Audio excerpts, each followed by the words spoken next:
Welcome to SVGTV News for Saturday, July 23rd, 2016.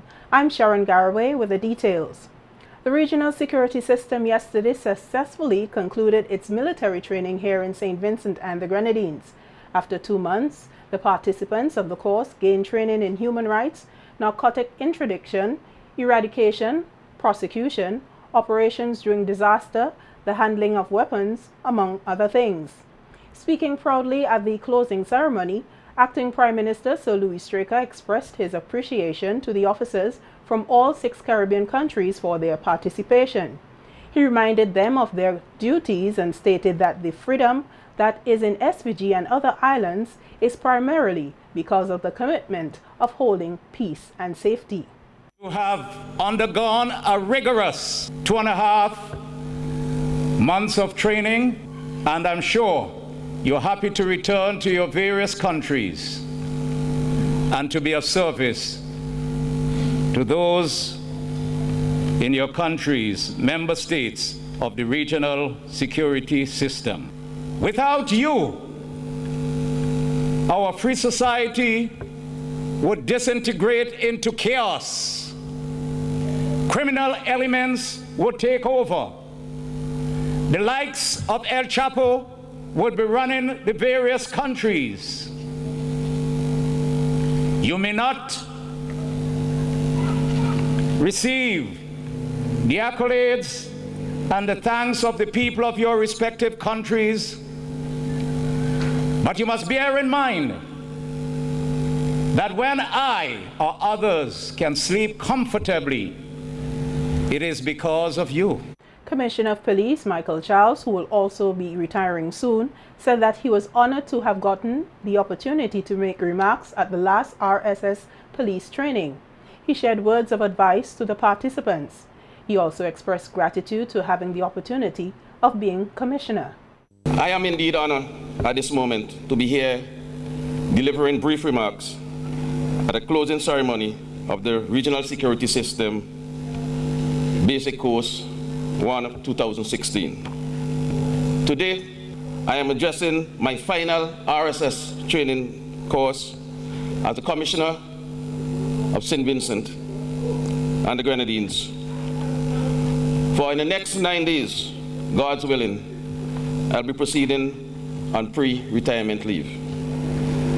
This training should be used as a stepping stone for your upward mobility in the respective forces. You are very fortunate to have participated in this prestigious training course. You now have to put what you have learned into practice, and when you return to your respective forces, I urge you not to be selfish. Pass on what you have learned to your colleagues who are not as fortunate as you are to attend this training course. President of the St. Vincent and the Grenadines Teachers Union, Oswald Robinson, is encouraging teachers who yesterday graduated from a 1-week training summer program to share what they have learned. Oswald was speaking at the closing ceremony of the seminar, which was held in conjunction with the Canadian Teachers Federation, the Government of St. Vincent and the Grenadines, and the Basic Needs Trust Fund. Oswald praised the teachers for sticking through to the end, but however emphasized that their impartation and learning will never end. You could use the cascade and model. You are accountable to pass on the information that you would have gained. I expect my colleague principals will be receptive. I'm seeing new knowledge. Sit with your principal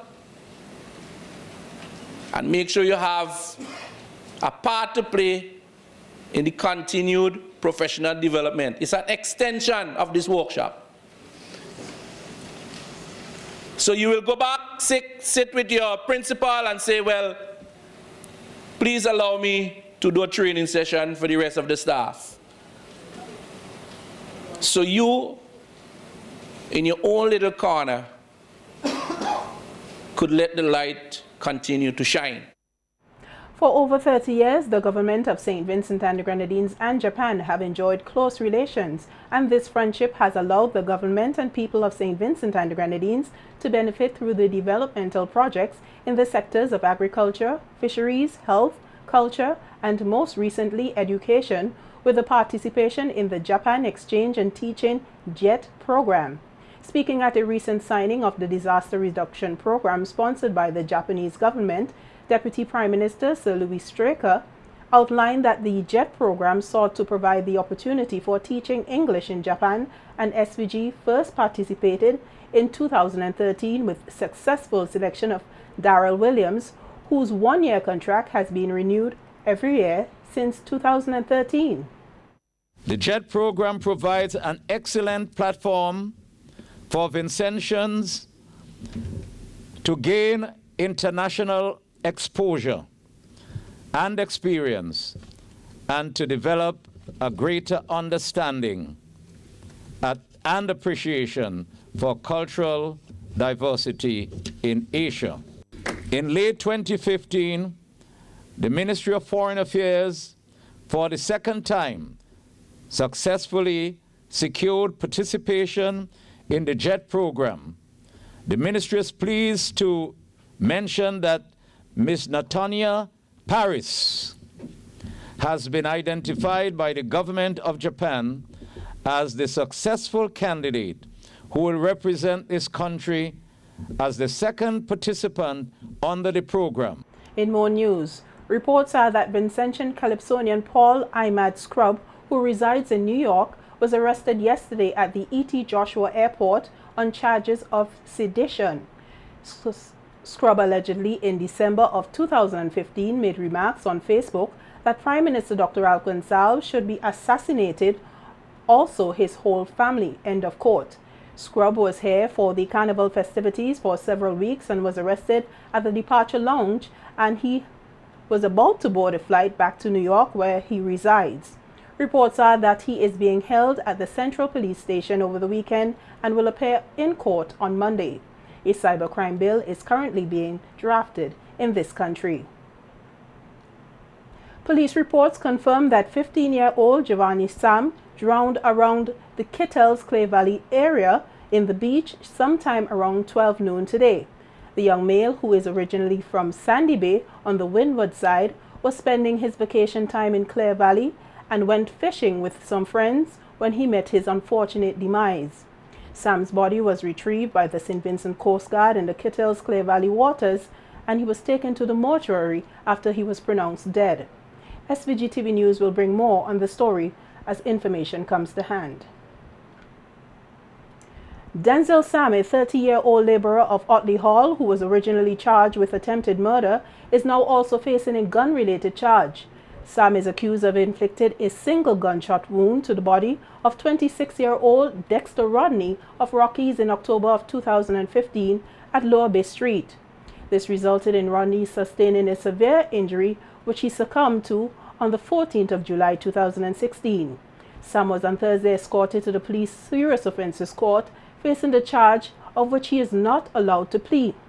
He was remanded into custody until September 2, 2016, when the preliminary inquiry is expected to commence. A jail term of 5 years was now on Wednesday, July 20, 2016, imposed upon Everest Bino, a resident of Fairburn Pasture. His term of imprisonment was imposed by the Chief Magistrate, Rishon Brown, after he was convicted for having in his possession 1 pistol and 5 rounds of ammunition without the relevant license. The illegal weapon was reportedly discovered at the home of Bino after members of the Rapid Response Unit executed a search warrant at Bino's home.